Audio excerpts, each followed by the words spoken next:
Intelligent Systems' Fire Emblem series has been enjoying an insane renaissance period in the last decade. Between a gacha game that rakes in $1 gazillion regularly, and recent entries that continue to shatter records before it, it seems like this strategy RPG is showing no signs of slowing down. Which is why it's so insane to me that a little over 10 years ago, Fire Emblem as a series almost had no future. Declining sales and a dedicated cult following were not enough to keep it afloat in the West, and the series was almost cancelled.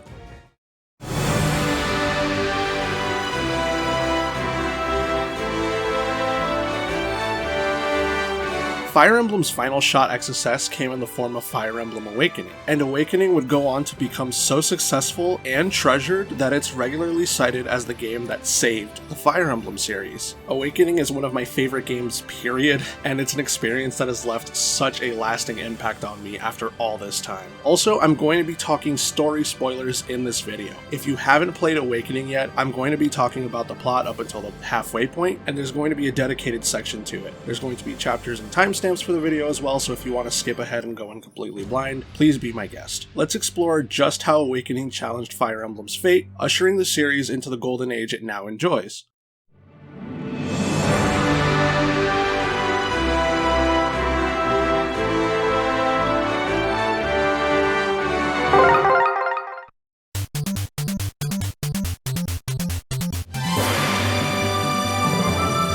So, in order to understand Awakening's impact on Fire Emblem as a whole, let's first take a look at Fire Emblem's series history in the West. The first game in the series, Fire Emblem Shadow Dragon and the Blade of Light, hit Japanese shelves in 1990. This new strategy RPG on the block received a lot of flack for being obtuse and a bit difficult, especially with its permadeath system. Once characters died in battle, they were gone for good, and you couldn't use them for the rest of your playthrough. Because of these things, sales weren't too hot in the first couple months, but picked up slowly after word of mouth spread. Mixed reception might have been a big reason as to why this game was never brought to the West, but it is weird because around 1990, the role-playing game genre was blossoming in the West. Series like Final Fantasy and Dragon Quest were trailblazers, being so important to introducing Western audiences to RPGs. Advancements in technology, storytelling, and scale were being made on all fronts, and I would consider this decade to be an RPG golden age. Even though this golden age had started though, many games never left Japan around this time, especially RPGs and subgenres under its umbrella. It felt like you had to be either an established series, or made by an esteemed studio, or both, in order to be localized. Even Final Fantasy, as revolutionary as it was,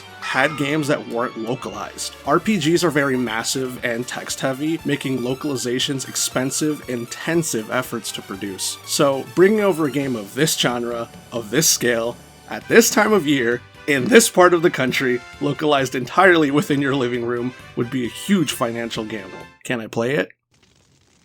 No. In Fire Emblem's case, a supposed lack of interest and uncertainty for how it would sell were probably the biggest reason it wasn't brought to Western shores. Because of this, a chunk of Fire Emblem's games had not been localized in the West, and a lot of them still don't have official English releases to this day. It's so insane to me that 6 of the series' core entries were never officially localized, but thankfully dedicated fans stepped up to the plate. I wanted to share this Epic Center feature from Nintendo Power's 87th issue. At the time, this magazine and other publications were the easiest way to get information on new releases, even more so for games that wouldn't get localized. This is a very earnest article written by a passionate group of fans that highlights not just Genealogy of the Holy War, the 4th game in the series, but also talks about the other Fire Emblem games before it. This article features a ton of unofficial translations of game titles and character names, but it definitely reads like an enthusiastic friend trying to sell you on the series. Yeah, that's him, Zigludo. The final bit in this FE4 feature still sticks out to me because it laments the lack of plans for a North American release. And to this day, Genealogy of the Holy War still does not have an official English translation. Speaking of official releases though, Shadow Dragon and the Blade of Light would not be officially localized until December 2020. This was done to celebrate Fire Emblem's 30th anniversary. A limited edition box set complete with a replica of the game cart was printed too. It even had a mock-up of a Nintendo Power issue that would have featured the game. This was really exciting news.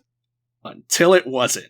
In a very Nintendo move, the game was only available for a short amount of time before it was delisted. You can't get it anymore for no reason whatsoever. What was even the point of this? I'm gonna pop a blood vessel if we keep talking about game preservation, so let's move on now.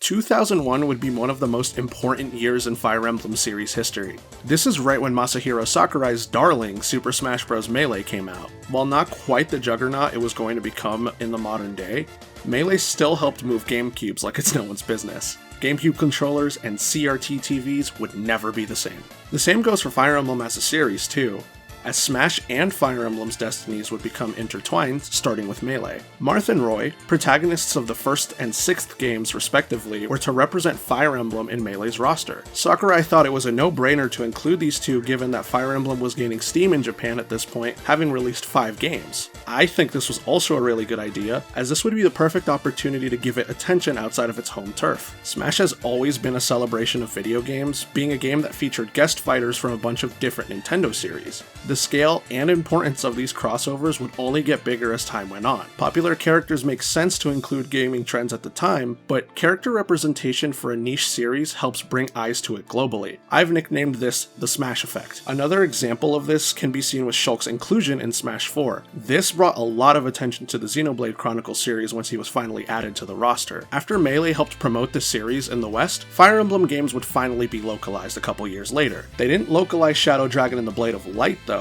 but instead they chose to localize the 7th game in the series, Fire Emblem Rekka no Ken. The Western version dropped the subtitle and was localized as just Fire Emblem though. Today, it's officially known as Fire Emblem Blazing Blade. This game was a prequel to The Binding Blade, where Roy came from, and it was a good jumping on point for newcomers. Blazing Blade would even be on the front cover of Nintendo Power's 174th issue. In this article, you can definitely tell there was a big push to onboard newcomers. This article featured in-depth guides and blow-by-blows up until Chapter 10 of the game too, which is insane. Also, if you or someone you know won the beautiful Vespa in this issue, please email me or tweet at me. I want to hear from you specifically.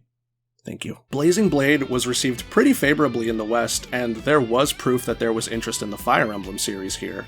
Truly, the Yakuza 0 of the Fire Emblem series. Almost every game after the Blazing Blade was localized, helping Fire Emblem gain some traction here. While niche, it finally did have an audience of diehard fans. But despite a small and dedicated following, and even more representation for Fire Emblem and Smash sequels, the series was suffering low sales figures. Damn, this is like the Yakuza series. People knew what the series was and who the characters were, but I think Fire Emblem still needed that breakout hit that helped it reach a bigger audience. As sales continued to decline with every new entry, a dark shadow was casted on Fire Emblem's future. And with Fire Emblem New Mystery of the Emblem not even being localized, the writing was on the wall.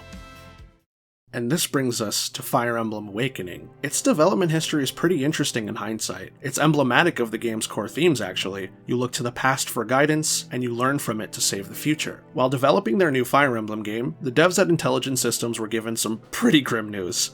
If this game were to fall below sales expectations, then this would be the final entry in the series. No pressure though. With this threat now looming over their heads, the dev team decided that this new Fire Emblem game was going to be the culmination of every single game before it. The game's final title, Awakening, also reflects this. This Fire Emblem melting pot definitely shows in the final game, including key features that made this one much more appealing to a casual audience. A big one was to bring back the optional permadeath mechanic that New Mystery introduced, Casual Mode. Units that would fall in combat would duck out for the remainder of that fight, and then return afterwards. New Mystery had also introduced another feature that Awakening helped popularize, but more on that later, getting a little ahead of myself. Removing permadeath was a big one, at least to me, as it made the barrier of entry much more approachable for newcomers. Casual Mode would be included in every Fire Emblem game after Awakening as well. While developing Awakening, the team also zeroed in on what I feel are the most important aspects of the series, the characters and the relationships they shared. A strong cast is always at the core of every Fire Emblem game, and each individual unit makes up the beating heart of the player's army. Each character has their own individual backstories and their own personal stakes, hopes, and dreams, and help make these stories much more compelling. In games before Awakening, they were able to form friendships, and in some cases, have paired endings where they share a future together. other. This attachment made it all the more heartbreaking when a character were to die in battle. Honing in on those parts of Fire Emblem was also an important choice because I think the devs knew that the players loved the characters at the heart of these conflicts. Bond is a keyword for Fire Emblem Awakening, and it shows in every facet of the game, from the writing to the gameplay. Characters were meant to fight alongside each other and cultivate strong bonds in the player's army, with a lot of these relationships having romantic endings. On the topic of characters, strong art direction and character designs definitely helped them stand out. My GOAT, Yusuke Kozaki, was brought on board to do the art for this game, and his work is among some of the most iconic in the series to me. Kozaki put so much love into all of these character artworks, and each unique piece brings out their individual charms and personalities. Like I said in my No More Heroes video, his work is some of my favorite in video games, and Awakening is where I first got introduced to him. On a personal note, I flew out to Anime Expo this year to get his signature. I ended up sleeping for only 2 hours, and then I got in the line around 3 in the morning, and waited for 6 hours, and then I finally got him to draw on a signboard for me. I may have almost cried when I got it. This is one of my most prized possessions now, and I will pass this on as a priceless family heirloom. Turnout for the signing event was pretty crazy too. It's a testament to his impact on Fire Emblem as a whole, and a lot of people really love and cherish his work. With all that special love and care put into Awakening, it was clear that Intelligent Systems wanted to pour their love for the series into it, as well as thank the fans that stuck around for this long. How did Fire Emblem Awakening turn out with all these cards stacked against it? Let's finally take a deep dive into the game proper. What do you propose we do? I don't know. I see you're awake now. Hey there. There are better places to take a nap than on the ground, you know. Give me your hand.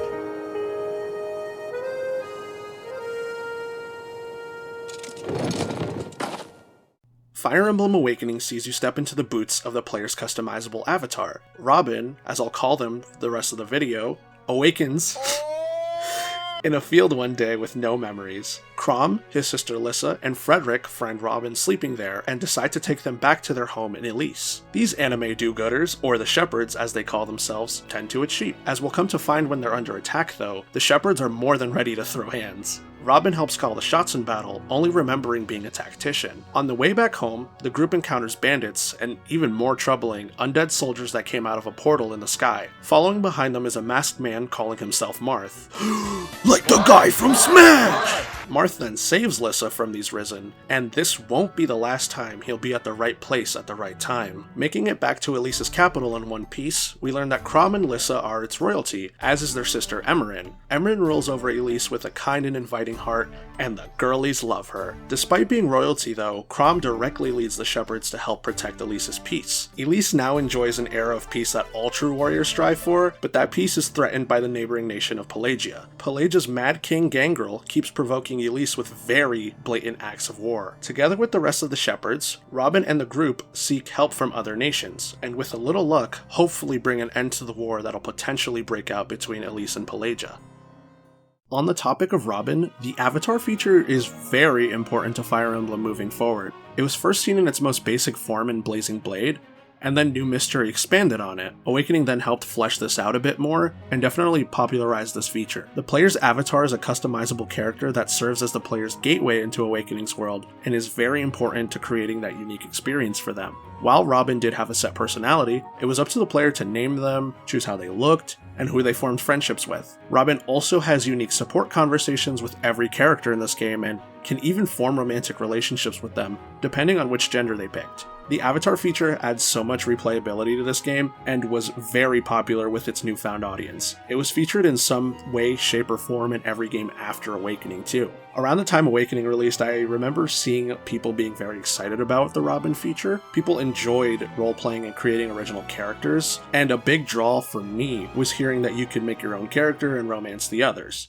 As soon as I saw Olivia, I never stood a chance. She's got everything that I really like in a fictional character and checked every single box. I had to stop myself from marrying her in every playthrough, and it did not work. In hindsight, this was the last missing piece needed to help players form those closer connections with the characters in this game. You can tell a lot about someone by who they picked as their partner in Awakening and every Fire Emblem game after that. and everyone has a favorite. In fact, who did you marry in Awakening and why? I'd like to hear from you guys in the comments down below. I know for a lot of people it was Chrom, and I can see it clear as day.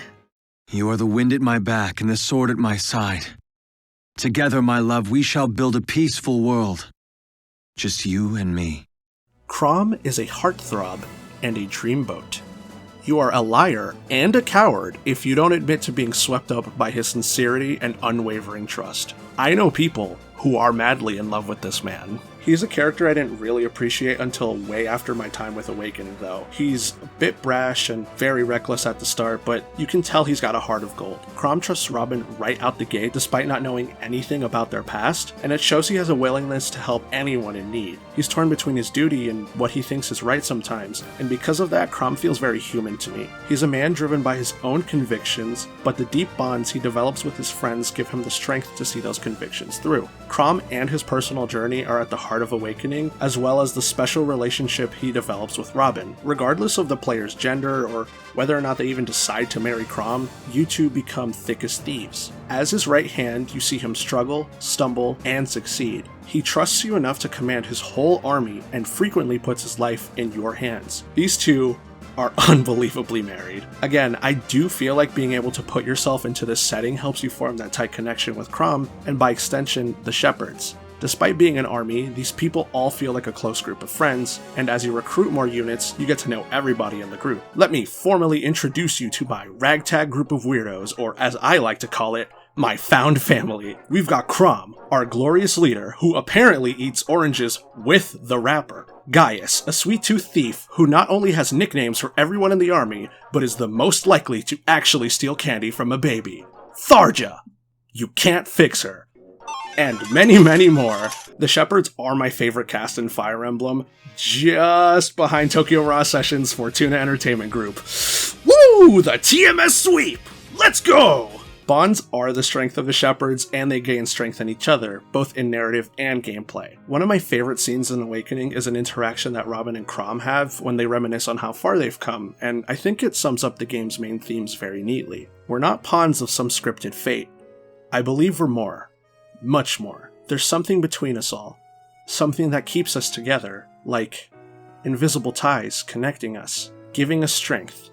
We forged these ties. We strengthen them. If we preserve them or break them, it will be by our choices, not some destiny. Chrom chimes in after, saying, "Oh, and Robin, if we are all bound by these invisible ties, I thank the gods it's with you." And it's here on the battlefield where you form these invisible ties. Awakening's main chunk of gameplay will be spent in battles, where the player commands the Shepherds and leads them to victory. The battlefield can be thought of as a chessboard, with all the units, friend or foe, being the pieces. These units all take turns to reach a map's win condition. Each unit has their own class, skills, weapons, strengths, and weaknesses. And knowing all of these factors and making use of them is important to becoming a master tactician. During the player phase, you move your characters to engage the enemy and decide on the best strategy for your army. Units can also pair up to fight as one unit, and that gives them stat bonuses and other benefits in battle, kind of going back to that support system. Your secondary unit also cheers them on. Pair Up is so overpowered in this game that it had to be nerfed in every other game that featured it. My favorite thing about the battles though is the adaptive soundtrack. Each song usually comes with two versions. There is a calm version when you're looking around through the map, taking time to make your next move, and usually is a lot more chill and laid back. Then once you finally engage the enemy, there's an ablaze version where the instruments change and new one kicks in and really adds to that spectacle of combat. This kind of adaptive soundtrack would be a Fire Emblem staple moving forward, and every game beyond this features one. Speaking of Fire Emblem staples though, the little sprites on the map would also be one of the biggest returning features in future entries. Even Fire Emblem games that trade 2D graphics for 3D ones still have these sprites in character menus or in loading screens. I'd like to think of this as a nod to Awakening, and it makes me smile every time I see it. One last Fire Emblem staple though, the crit quotes. When an ally is about to score a crit or activate a skill, they throw out the corniest one-liner they can think of. They loop back to being awesome though. Each character usually comes with like a set that they usually cycle through, and Awakening is filled with so many of these now iconic crit quotes. These are some of my favorites. Anything can change. Time to tip the scales. Pick a god and pray. Yeehaw! Nowadays, critical quotes are an expectation in every Fire Emblem game, and part of the fun is getting to hear them all in battle. I also think that the game's great cast of voice actors lends to what I would consider a now iconic dub. During the enemy phase, the AI-controlled enemy pieces take their turn attacking you, trying to prevent you from reaching your win condition. The enemy is equally able to throw hands with you, so it's really important to understand the flow of battle, turn by turn, to really come out on top. Awakening doesn't reinvent the Fire Emblem gameplay formula, but instead it tweaks it and makes it more approachable for newcomers. It helps that the presentation is clean enough for everyone to understand, and it makes great use of the 3DS's bottom screen as well. Again, I think Awakening's biggest draw is its casual mode. I spoke to a lot of people about this, and my friends all agreed that this was one of the biggest factors that convinced them to take the leap and get into the Fire Emblem series.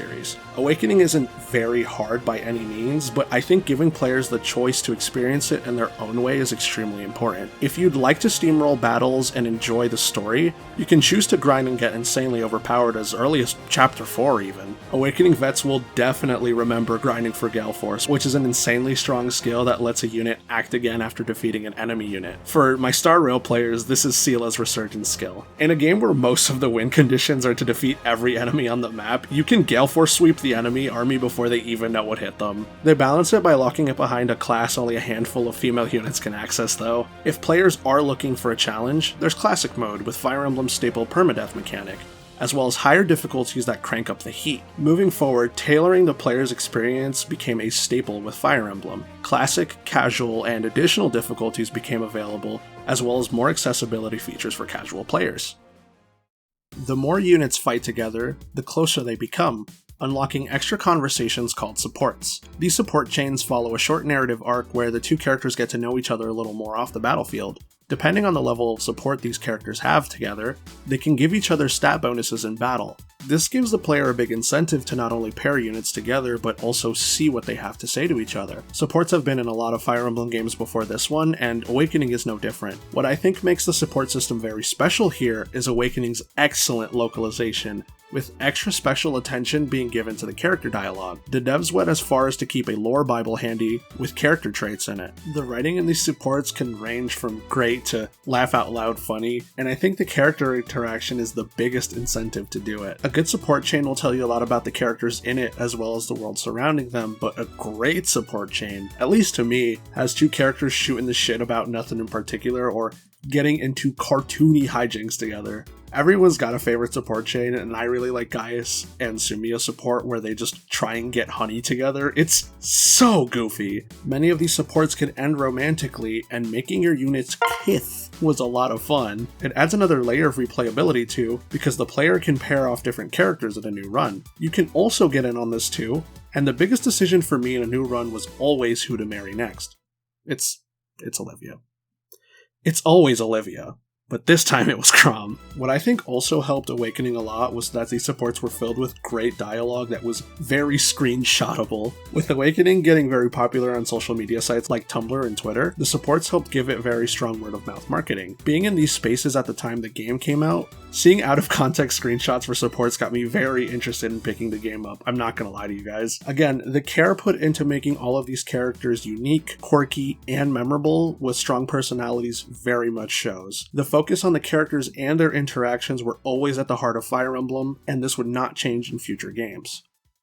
I'm about to spoil the hell out of Fire Emblem Awakening's story now, up until its halfway point, so if you want to go in blind still, please for the love of God, skip ahead in the video, or click off and play the game and then come back and watch it. I do want this to be an experience that people go into with fresh eyes and a fresh perspective, because I don't want it to be ruined for them. So if you are one of these people, please skip ahead with the timestamp on screen or with the chapters below.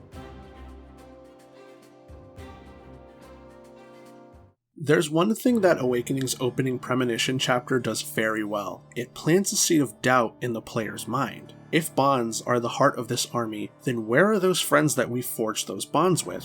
This is the final battle, so we should have made it here together, right? Why are Chrom and Robin alone, fighting the sky by themselves? And if Chrom and Robin's special connection drives this narrative, then why is it at the end of this battle, Robin kills Chrom in cold blood?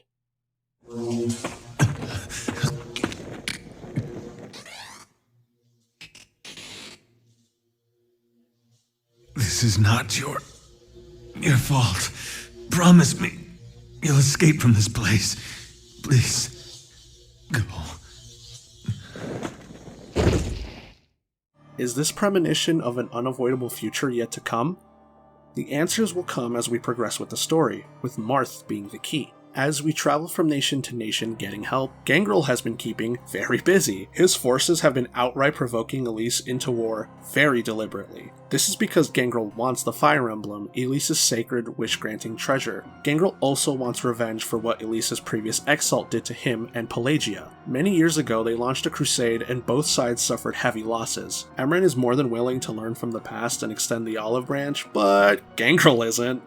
The conflict comes to a head when an attempt is made on Emran's life, which is then foiled with the help of Marth. Marth is also revealed to be a woman after she saves Chrom one more time. With these continued declarations of war, Emran decides to travel back. She then leaves the Fire Emblem in Chrom's hands. Everyone knows this is a trap, but Emran is willing to make things right. She's then captured and set to be executed. With a rescue attempt going sour, Gangrel demands the Fire Emblem in exchange for Emran's life. Chrom is torn, but Emran makes the choice for him ultimately, sacrificing herself. Dying a martyr, she begs for peace, knowing that war will only cause more pain and suffering. This leads to one of the most memorable chapters in the game, at least to me. We see Chrom grapple with the death of his sister, and it's a big turning point for his character. Emran left some very big shoes for Chrom to fill, and he doesn't feel like he's ready to be the next Exalt and lead Elise into a new age. He falters, but Robin and the Shepherds comfort him. Even if they struggle and suffer, the Shepherds are something more when they're together. The friendships forged here give Chrom the strength to see this war through. Emran's words have also affected the Pelagians. They're now deserting their army, and everyone involved in this war is unwilling to keep fighting. With this massive blow dealt to Pelagia's army, Chrom and the Shepherds defeat what's left of their forces, as well as Gangrel, ending the war. This all happens in the first half of Fire Emblem Awakening. The shoe has not dropped yet. After the Elise-Pelagia War, there's a 2-year time skip, bringing us to the Fire Emblem Awakening Shippuden arc. Chrom is crowned the next Exalt, celebrates his marriage, and has a child. That's right, Chrom fucks! Not all is hunky-dory though, because the distant land of Valm has been busy conquering neighboring nations, and Elise will not be spared. To take the fight to Valm, we ironically need to enlist Pelagia's help. Despite them being willing to help at first, they lead the Shepherds into a trap. Marth saves Chrom one last time and decides there's no point in keeping secrets anymore. That's the brand of the Exalt.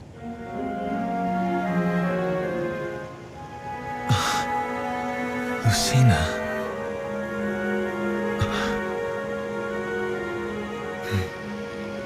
You deserved better from me than one sword in a world of troubles. I'm sorry. This is my favorite cutscene in the game, and I think this is where the shoe really drops. Marth reveals herself to be Lucina, Chrom's daughter. But if Babby was just formed, then how come she's fully grown now? Lucina is actually from the far future, one where a religious cult in Pelagia resurrects an ancient evil dragon. Ruin is now given form. The Fell Dragon Grima completely wipes out all life, annihilating everyone we came to love. Lucina came back to prevent this ruined future, but it seems like everything that's happened so far in the story hasn't changed it. Lucina isn't the only one to return from the future though, as all the characters you married off in the first half also had children that came back with her, and they all got separated.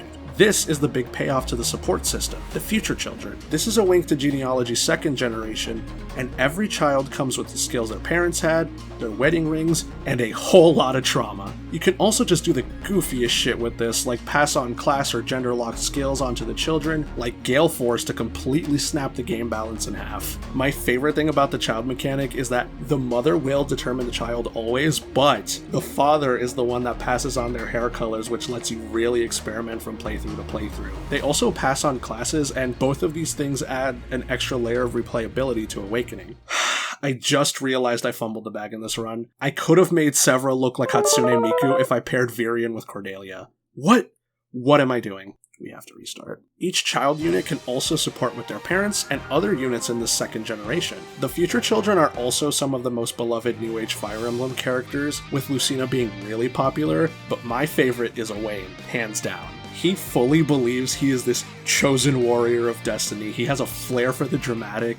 he's loud, and he's also the world's biggest mama's boy. I think the second act is when Awakening really hits its stride, as once you realize that there's a big payoff for pairing off all of your units, you'll definitely be playing matchmaker with your army. There's no downside to this, and it's even more of a treat to see your kids fight alongside you. This mechanic was a big hit with players, and again, an even bigger selling point. Fire Emblem Fates would bring this mechanic back with mixed reception due to how it was implemented, and it hasn't really been seen since. I still feel like the child mechanic was done the best here though. With the knowledge of a horrific future potentially ahead of them, Chrom, Robin, Lucina, and the rest of the Shepherds desperately fight for a better tomorrow. They already have their hands full with the Valmy's conquest, but the Grimleal and the Fell Dragon also lurk in the shadows. This is Awakening's most memorable arc to me, and all of its themes come full circle here. Even though the game falls into the Fire Emblem template of a big evil dragon being the final boss and falling into those power of friendship tropes, I am personally a sucker for that sort of thing. And I think the game's story really resonated with a lot of people. People coming from all walks of life meet and change each other. Simple acts of kindness can lead to long-lasting relationships, and those relationships shape us into who we are today. Those bonds are what we call on in our darkest hour and get us through even the most difficult of times. And I think Awakening honing in on that is what makes it so special for a lot of people. Fire Emblem Awakening was a critical and commercial success. In its first 4 weeks, it went on to sell 180,000 copies, which is a pretty strong showing for Fire Emblem, but if you guys remember, it needed to break a sales threshold to keep itself afloat. As of 2014, Fire Emblem Awakening went on to sell over 1 million copies, decisively making it the best-selling Fire Emblem game of its time. I think it had a lot going for it, and its success was well earned. A strong marketing campaign officially and through word of mouth helped Awakening a lot as well. Pair that with the game being released on one of the most popular handhelds at the time, the 3DS, also helped a lot. It also helped that the game was able to be downloaded digitally, and accessibility was a big thing for it. The newcomer-friendly features I mentioned before also helped culminate in what I would consider a perfect storm. There's a very beautiful full-circle moment that happened with Smash 4, Wii U, and 3DS that I'd like to just quickly talk about. Lucina and Robin would be newcomers to Smash 4 and got the chance to fight alongside other iconic Fire Emblem lords. This trailer is so cool, and it's a spin on the cutscene where Mark and Chrom fight in Awakening, with Robin coming in to help Lucina fight. Chrom would actually not be part of Smash 4's roster, and he utters this line that is like so synonymous with Chrom's character now. I suppose I'll get my chance another day. I had already played Awakening at the time this was revealed, so I was really excited about this. This moment's really important to me because in hindsight, it's a celebration of how far the series had come.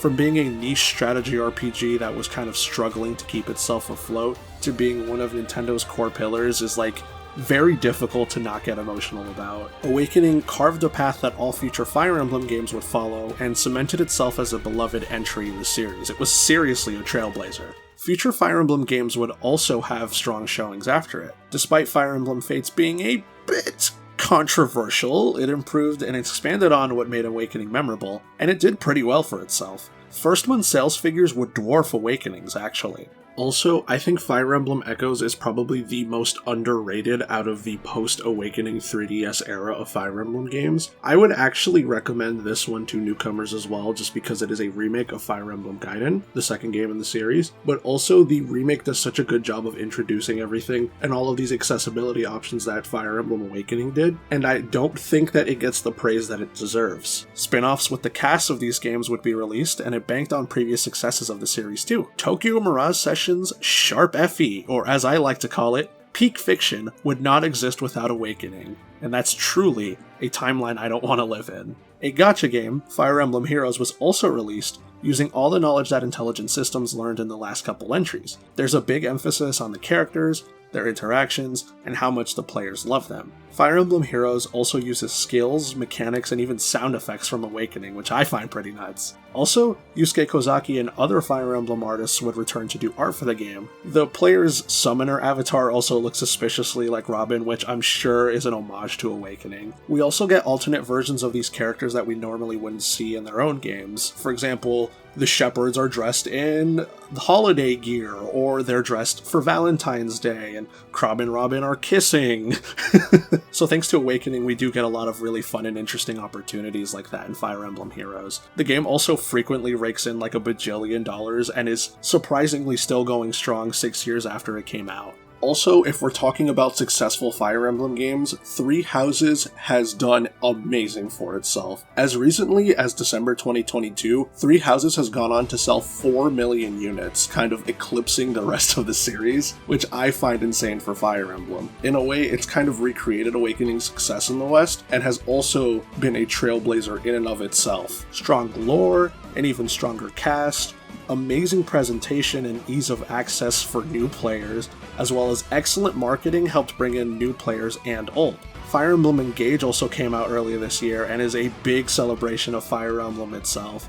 It's very similar to Awakening tonally, and it was made with a deep love for the series and its characters. Chrom and Robin are also engaged in this one. Engage reminded me of why I love Fire Emblem so much, and it was very reminiscent of my very first one, which was Fire Emblem Awakening, and Fire Emblem is still showing no signs of slowing down today. I have a lot of really warm and mushy feelings for Fire Emblem Awakening, and while I thought I could just write out a script for this conclusion, I just kind of want to freeball it and talk from the heart here. I feel like Awakening left a very strong impact on me because of its themes and its overall tone of friendship and reaching out and being kind to people and letting the friendships that you form along the way change you and drive you and it's such a sincere and good game that I feel like it resonated with a lot of people as well because of it. And if this were to become the final entry in the Fire Emblem series, I think we would have been worse off. I can't imagine what it must be like, at least now, 10 years later, to not have any other Fire Emblem games after this, because it really left the door open for so much improvement and innovation, more characters, as well as new settings and places to explore for the series. It was charting its own path while looking behind it, but also just again opened the door for Fire Emblem's future. And I'm so happy that the series didn't end the way it did, because more people are able to experience Fire Emblem now. I am so happy that I got to experience Awakening, and honestly, I would consider it to be the best Fire Emblem game to jump into, just because it offers the best overall experience for new players. And honestly, if you've got a 3DS lying around, I would tell you to play this one first. So all in all, I'm very thankful for Awakening. I'm so happy I got to experience it, and I'm even more happy that I get to play more Fire Emblem games every so often whenever new ones get released, because whenever I look back and think about Fire Emblem Awakening, I am just so grateful that the series found the success that it so rightfully deserved. And that's finally going to bring us to the end of today's video. Once again, thank you for your time and patience today. I know it was a very long one, so I really appreciate you sticking around and watching this whole darn thing. I worked very hard on this, so if you enjoyed it, please be sure to like, comment, subscribe, the funny YouTube engagement thing. Share this with your friends, share this to your parents, show your mom, show your dad. But thank you again. I really appreciate all the support that I've gotten so far. Thank you so much, guys. So for the special thanks today, I want to first thank Fire SDArt for making the thumbnail composition for this video. She's always a pleasure to work with, and I appreciate everything that she does for the channel. Her socials will be linked in the description and on screen, and I think you guys will like what she does, so please give her a follow. Next, I'd like to thank Zadora for the additional artwork in the video. The little chibis that you see, the emotes that she does are always very cute, and all of the work that she does is so appreciated on the channel. So once again, description and on screen for her socials, send some love her way. And for the thumbnail artwork itself, once again, Polis doing her damn thing drew Himawari as Robin. I really adore the colors in this image and the way that she captured the flowiness of Robin's cloak. I think it's my favorite part of the design, and she made Himawari look really good in it. So thank you, Polis. Appreciate everything you do for the channel. Please be sure to give her a follow as well. Send her some love. Her work is always incredible. And that's going to do it, you guys. Stay gold, take care of yourselves, and I will catch you next time.